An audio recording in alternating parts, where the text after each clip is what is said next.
Hey y'all, what's good? I don't know if I want to use this app anymore, if I'm being honest. I don't know, I feel like it's just a drastic change between using like gameplay and, you know, using the other app for webcam stuff and then like using just my phone for like talking. I don't know how I feel about it, but look at my shirt. So, one thing I enjoy is scary stories. I remember this one story called Penpal. I don't know if any of you have ever read it or heard of it, but it's my favorite. One of my favorites. Well, right now it's my favorite. I enjoyed it so much. I have a book copy called Penpal. The author is Dathan Auerbach. Dathan Auerbach. I've read this a couple times already, and I thought, I don't know, I enjoy listening to scary stories as well. So my thought with this is, even though it's not going to be anything like visually intriguing, maybe this might be, I don't know, maybe you might just put the video on and do something else on the internet while you listen, or multitask in another way, just to kind of have something going, or just to not feel lonely. But I guess maybe you'd much rather feel lonely than what it happens in the story. We shall begin. This chapter is memories. I'm changing where this is set. So that was just an introduction. Nothing spooky there. So we're gonna continue. Yeah, we're gonna continue. Is this better? Oh no. Should I change the view? Maybe. Sorry, we just keep getting lower and lower. I'm trying to figure out what the best view is for this. Hopefully this is okay. Bear with me. Leave a comment down below. Which view was best? 1, 2, 1, the beginning. Second, when you went down a little bit, and then this is going to be 3. This is the lowest one. Okay, sound good? It was in a transitional phase. People of lower economic means were gradually moving in. My mother and I were 2 of these people. Those that spend any amount of time driving on interstate highways will see half houses traveling alongside them. It's an odd sight if you let yourself think about it. 2 halves of a house built somewhere miles away from where it becomes a home. Everything about those structures has a feeling of impermanence. The wood that forms them is cut where it isn't used and assembled where it doesn't stay. The most permanent things about those houses are the concrete support columns that they rest on, but even those seem transitory in a way. My mother and I lived in one of these houses, but she took good care of it. As a kid, I always thought our house was quite nice. As I sit here and think about my old home and all the things in it, an amusing and pleasant conflict builds in my mind. I know now that we were poor, but had you asked me then, I would have had no idea what could have prompted that question. My mother must have had so little money to spend, but I never remember her saying the words that tend to become the mantra of some parents when they try to subdue their children's eager shopping. We can't afford it. I don't remember wanting for much. I even had a bunk bed despite being an only child.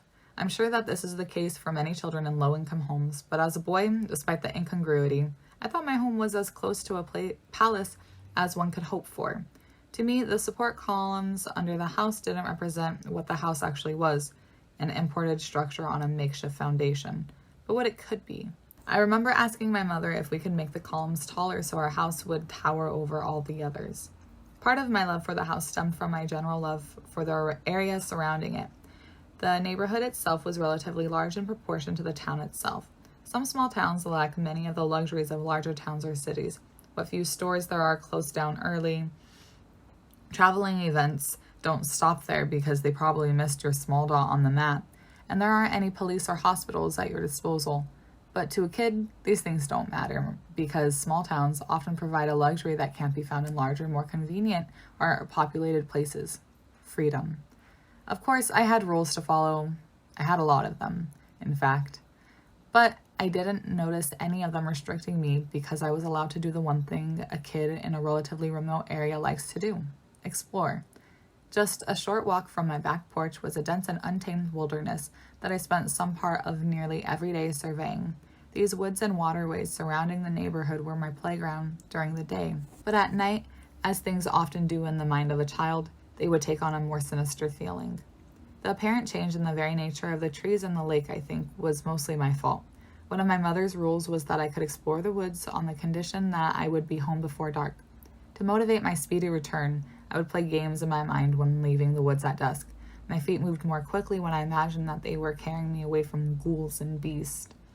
When I would dream, the footsteps would belong to these pursuers. Sometimes I'd pretend that a hideous and ravenous wolf was charging through the woods just behind me. I'd imagine what would happen if I stumbled or fell and it caught up with me, and when I concentrated too hard on keeping my balance, it would always seem to ensure that I lost it. Other times, I'd convince myself that there was an enormous clutter of spiders descending from the trees above and blanketing the earth behind, and that I was always inches away from being ensnared in a collective web or simply overwhelmed by their numbers and tackled by the sheer weight of their individually weightless bodies. The thing I imagined the most, I think, was that if I didn't make it home before the sun went down, my mother would be gone, that everyone would be gone, and that I'd be all alone. I always made it back home the quickest when I played that game. It didn't take long for these games to become a reflex, and the fear would appear without any effort at all. Some nights I would spill into the house so frantically that it would startle my mother, but this was the winter of the first grade of elementary school, so I tried to compose myself and pretend that I was merely worried about getting home too late. The things I imagined in the woods just before nightfall created a feeling of general uneasiness in me when the sun retired. My home offered refuge from these terrors, but the architecture of my house came to sabotage my feelings of security. The concrete stilts that raised my house above the earth left a void just below the entirety of the floor of my home.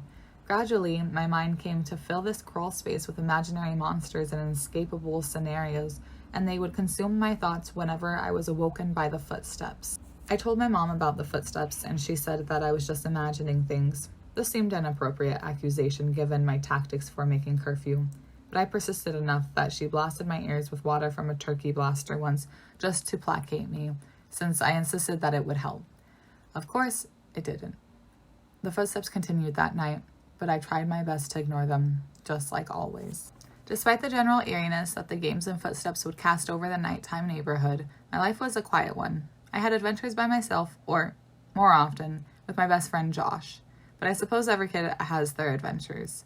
The only odd or noteworthy events that I can remember happening were the occasions when I would wake up on the bottom bunk, despite having gone to sleep on the top. This would only happen every now and again. But it wasn't really that strange, since I'd sometimes get up to use the bathroom or get something to drink and could remember just going back to sleep on the bottom bunk. This would happen frequently enough to remember, but infrequently enough to dismiss. In itself, waking up on the bottom bunk never really bothered me. But one night, toward the end of the winter in first grade, I didn't wake up on the bottom bunk. I had heard the footsteps, but was too far gone to be woken up by them. When I awoke, it wasn't from the sound of footsteps, but the feeling of biting cold and violent shivering.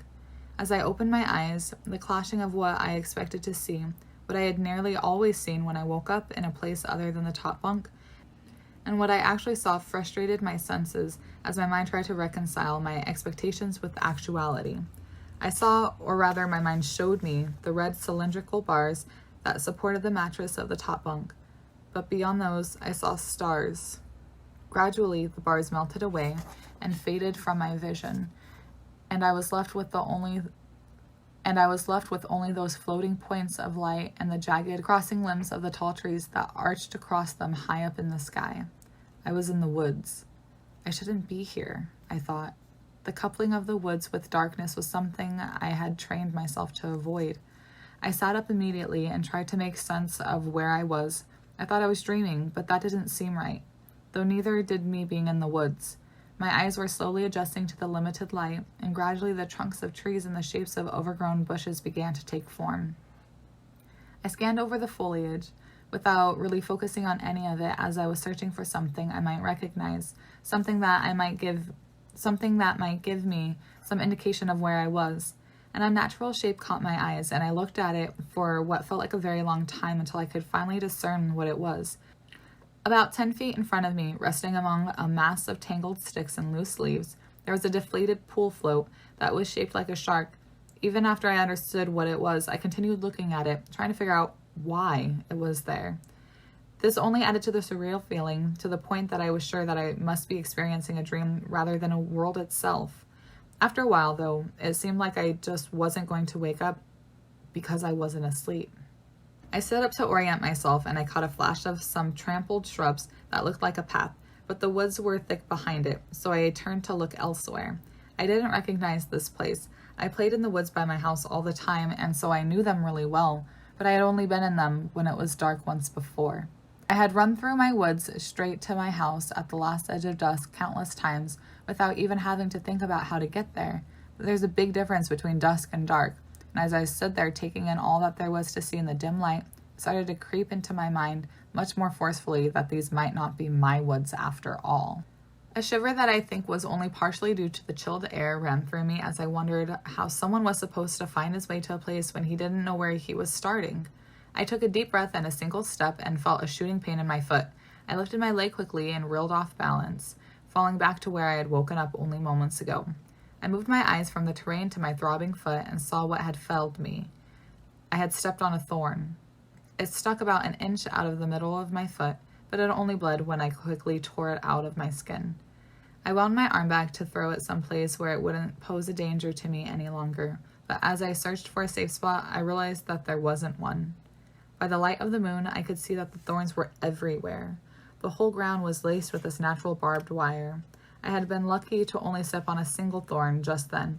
But as this occurred to me, I became conscious of the rest of my body. I looked at my other foot, but it was fine. As a matter of fact, so was the rest of me. I searched over my legs and my feet with my eyes and hands. No cuts, no scrapes. I didn't have another scratch on me. I wasn't even that dirty. I cried for a little bit and then stood back up. I opened my mouth and filled my 6-year-old lungs to capacity, and just as I was about to scream for help, my breath hitched in my throat as a thought lodged itself powerfully in my mind. What if someone heard me? I held the air tightly in my chest and stood puzzled by my own question. I needed help. Shouldn't I hope that someone would hear me? All at once, I began to think of the fiends and monsters that I had imagined, stalking and chasing me through and out of what might be these woods. I found myself wishing I had never played those games. I let the air escape slowly to give myself a last chance to use it in case I changed my mind and wanted to yell. I didn't. I would have to find my own way. I didn't know which way to go, so I just picked a direction and began walking. I walked for what felt like hours. I tried to walk in a straight line, but there was no path to follow. I made sure to course correct when I had to take detours around tree limbs that were too entwined to move through, or patches of thorns that were too broad to step over. Every time I would make my way past one of these natural obstacles, I would be confronted with a seemingly identical tapestry of foliage, and the feeling of hopelessness would begin to assert itself a little more. I just wanted to see something familiar, and each time the woods appeared particularly thick, I thought I had found my landmark. Marking the outer edge of my usual explorations, there was an enormous pile of discarded and decaying Christmas trees that my best friend Josh had found once during a game of hide-and-seek. Although he had been driven out of its concealing shelter fairly quickly by fire ants, we would return to it many times to trample on the stray and spherical colored ornaments that had been left behind.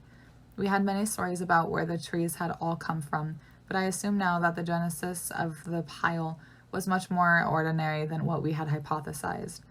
Whatever the origins, what was left was a tangled mass of still decorated, however sparsely, holiday trees that looked from a distance to be a single colossal Christmas tree. This would be the easiest thing to spot in my woods, and if I found it, I would know where I was. That was only if These were my woods. As I stepped delicately through the brush, an idea began to form in my mind. If I could climb a tree, I might be able to see my way to the woods exit. I became less despondent and began searching the canopy for a proper scouting position. None of these trees seemed tall enough, but if I could find one that was, I might be able to see a house. I might be able to see my house, I thought. I stood still and balanced carefully on my now aching feet.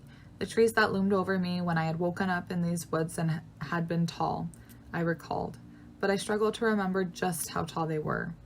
What about the branches? I mumbled to myself. I remembered seeing branches above me, and if they grew low enough, I knew that I would be able to climb up the tree. If I could find my way back to that spot, I could work my way up the tree and possibly see a way out.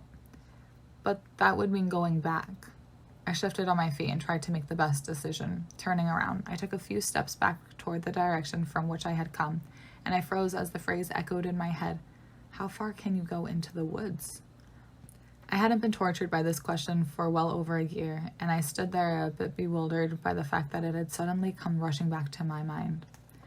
On an afternoon toward the beginning of kindergarten, I had come home from exploring a part of the woods that I had never seen before. I was excited to tell my mother how far I had gone, and she seemed, even if she was only humoring me, to be equally excited to hear it. When I had finished describing my journey, she congratulated me and asked if I thought I had finally seen all of the woods there were in our neighborhood. I told her that I didn't think so, but that I wanted to. She smiled as she asked, "So how far can you go into the woods?" This sounded like a challenge, and so I answered confidently, but none of my answers seemed satisfactory to her.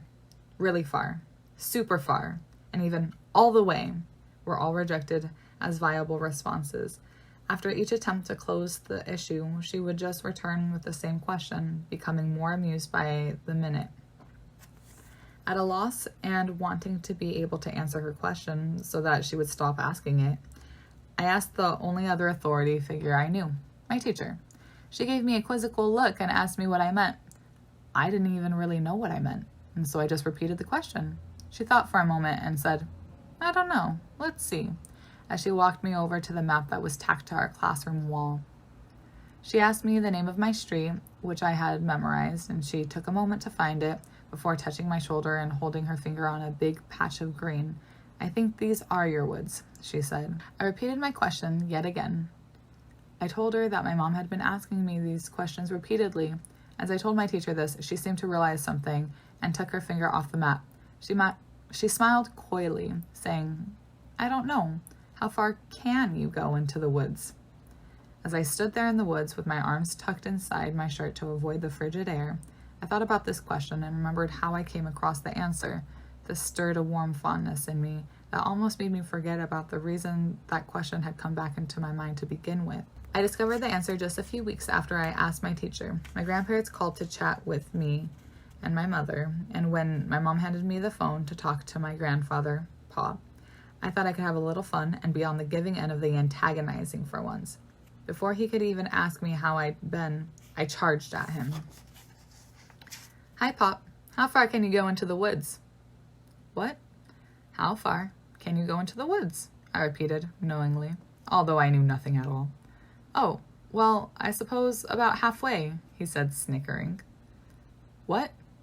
How come you could only go halfway?" And then, as if he had been waiting for this moment for his entire life, he bellowed, "Because if I went any further, I'd be coming out." He began laughing so hard that it transformed into a coughing fit, and he handed the phone off to my grandmother. It took me a while to appreciate the nature of the question and its answer. I had never heard a riddle before, but the more I thought about it, the more I liked it. I would ask this question to dozens of people in the months to follow.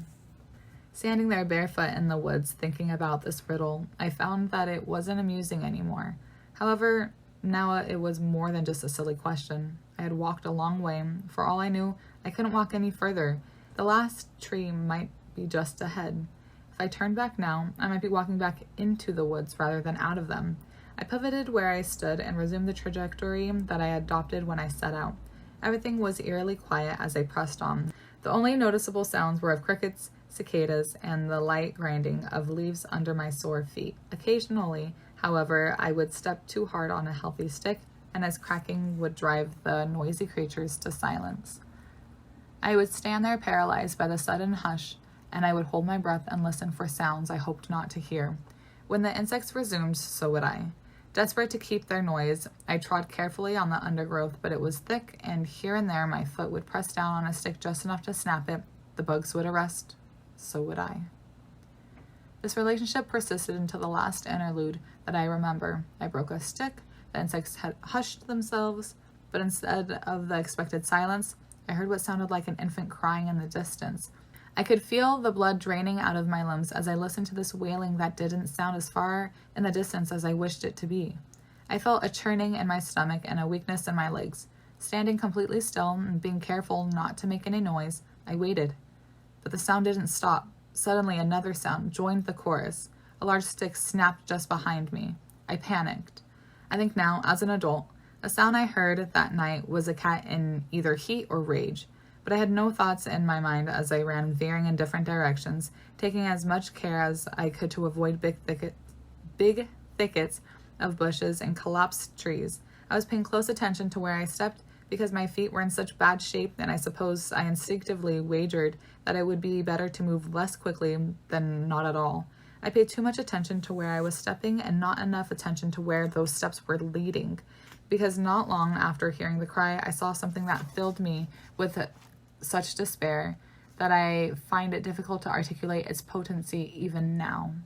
It was the pool float. I was right back where I had woken up. I stood there, dazed, staring at the pool float. It looked oddly familiar to me now that the initial mental haze that had plagued me when I first woke up had dissipated. I wonder if that was because it was the only thing in the woods that I could actually recognize, but that didn't seem quite right.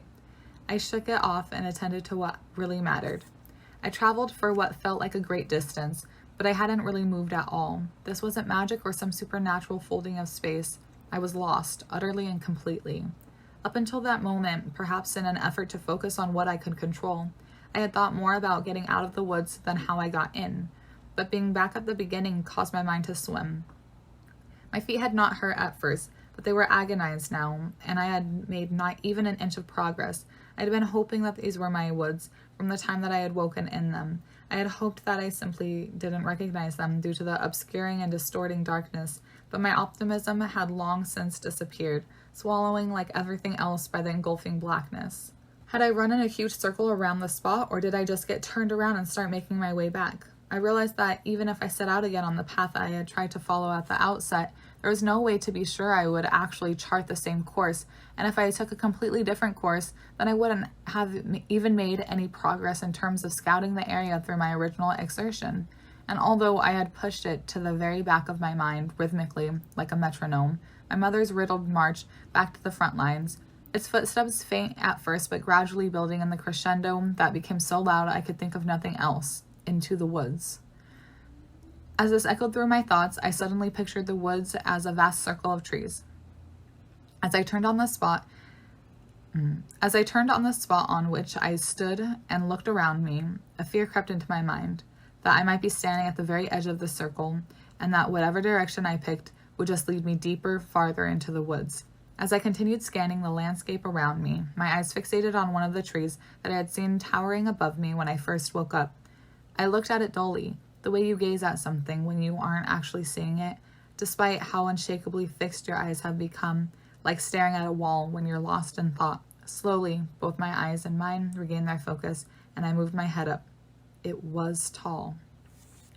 I forced the despair out of myself and made my way to the tree, being careful to avoid the thorns that were blanketing the ground. As I stood on the exposed roots of the tree, I looked straight up the height of its trunk. I thought that the tree must surely be tall enough to allow me to see my way out. I reached my hand up and grasped the lowest limb, but as I tightened my grip, my arm began shaking. Trying to steady myself, I moved my other hand up onto the branch, but when I tried to pull myself up, I felt my body protest. I remember thinking that night that it was simply too cold to climb the tree, but I know it wasn't the cold that stopped me. It was fear. I released the branch and looked back to the spot where my night had started. I could still see the place where I had woken up. It was a relatively clear spot in the middle of an otherwise debris-laced ground. As if I had tried to make a snow angel in the dirt and had given up the middle of the project, It was a strange sight, but not any stranger than the rest of this place. Fully conscious of my feet's condition, I walked back to the small clearing and sat down with my legs crossed. What if there's no way out? I questioned tortuously.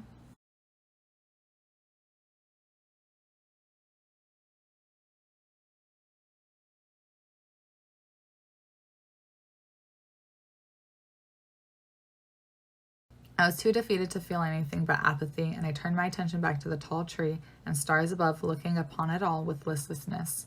Tracing my eyes over the stars, I had an epiphany.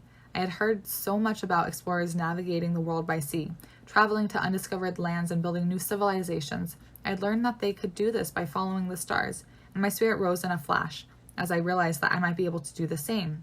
At the time, I thought the North Star was just the brightest star, and so I looked for it and found the one with the most brilliant shimmer. I followed it. I was careful to keep the star that I picked in my sights at all times. If I reached a point where the trees above obscured it too much or too long, I redirected myself on a path that avoided them. I ignored every sound that tempted me to whip my body around and confront it. And despite the pain, I surveyed the ground primarily by the feel of my feet rather than the sight of my eyes, knowing that if this star was lost, so too would be my way. Eventually, my surroundings began to look more familiar.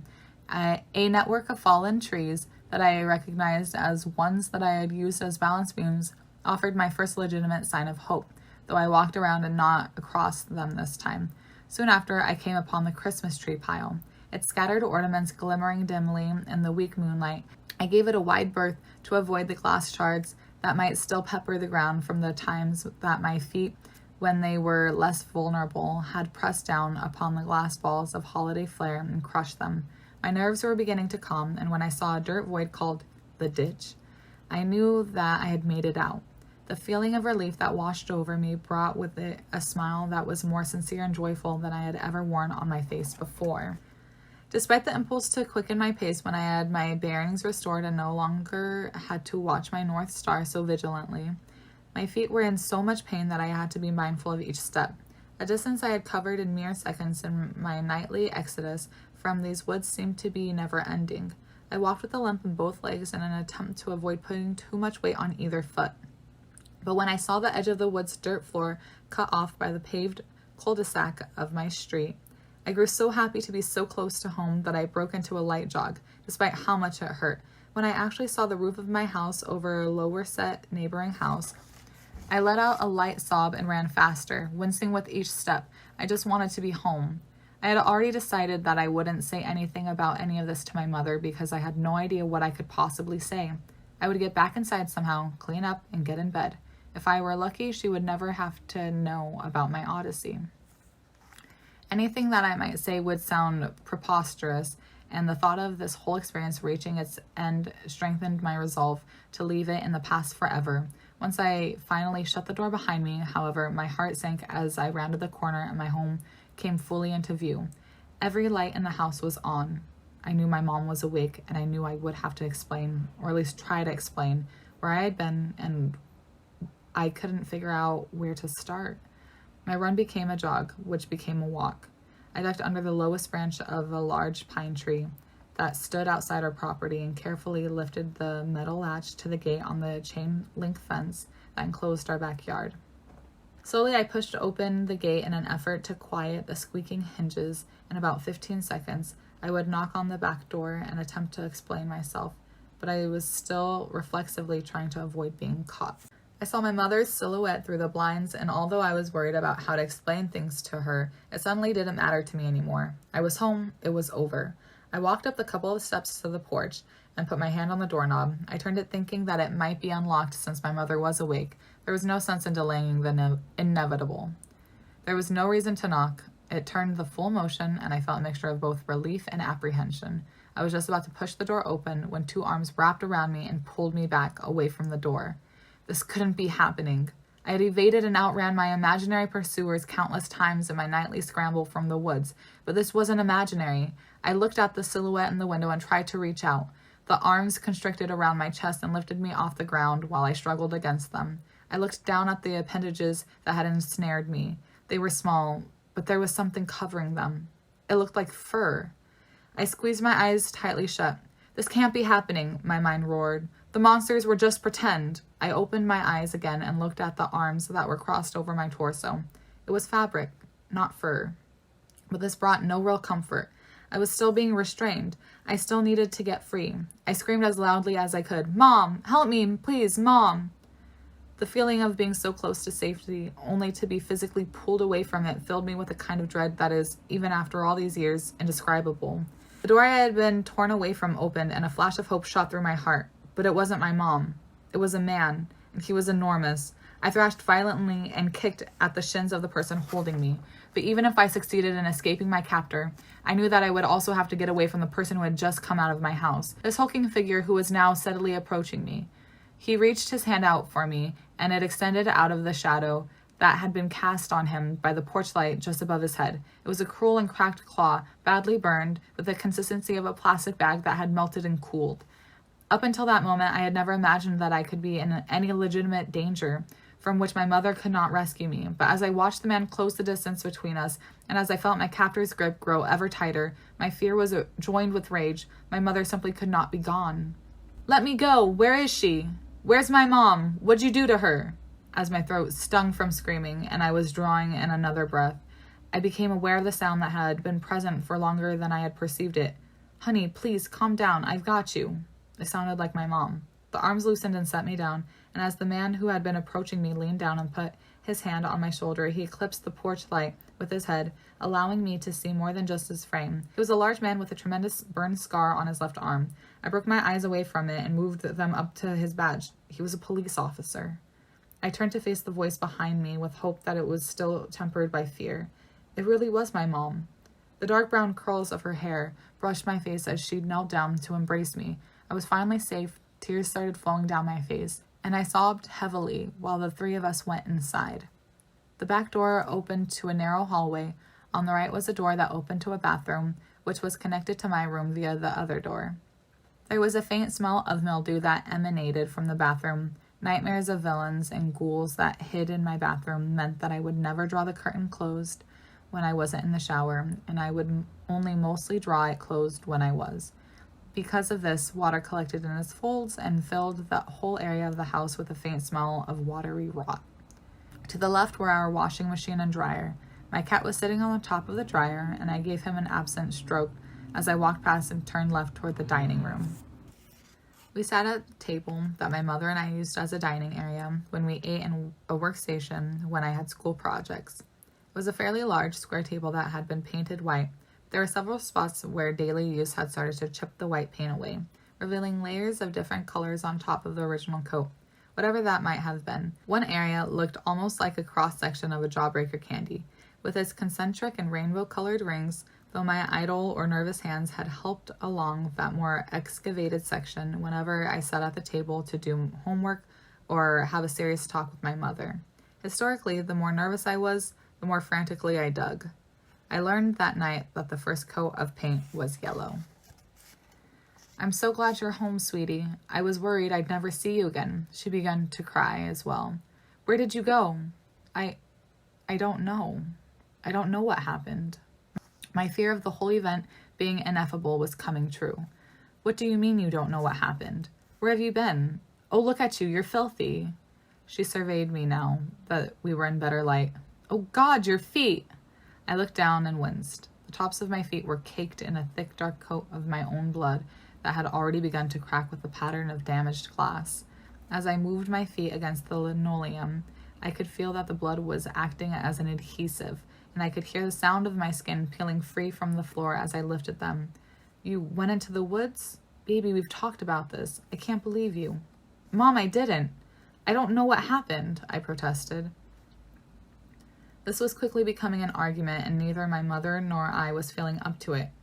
"It's okay. It's fine, honey. Just don't ever do this again, okay? I'm not sure me or my shins could take it." A little laughter broke through my sobs, and I smiled a bit. "Well, I'm sorry for kicking you. But why'd you have to grab me like that?" "I was just afraid that you'd run away again. You had just come home. I wasn't about to let you run off again after what you wrote." I was confused. "What do you mean?" "We found the note you left on your pillow," she said, and pointed to the piece of paper that the police were sliding across the table. I picked up the note and started to read it as my mother and the police officer walked into the kitchen. The note said that I was unhappy and that I never wanted to see her or my friends ever again. It was a running away letter. While the policeman exchanged a few words with my mom, I stared at the letter. I didn't remember writing any letter. I didn't remember writing anything of this, but there were many times when I would do things that night that I couldn't recall. I kept reading the letter as I thought about how I would sometimes use the bathroom without remembering getting up, or I would wake up and be so tired that I didn't remember the ride to school. This was different. This was wrong. Even if I sometimes went to the bathroom at night and didn't remember, or even if I could have gone into the woods on my own and gotten lost, even if all these things were true, one thought repeated endlessly in the background of all of the other questions and doubts that filled my mind. This isn't how you spell my name. I didn't write this letter. Ooh. Man, I just got goosebumps. I don't know. No, I don't think the quality is. I have goosebumps. Oh, it's so good. Oh my God, it's so good. The story is so good. Okay. We're gonna bookmark there. So, I'm gonna keep reading this story even if nobody watches this or no one cares. I'm doing this for me because I'm enjoying the story. So hopefully, someone other than myself enjoyed this. Oh God. We're okay. We're finished for now.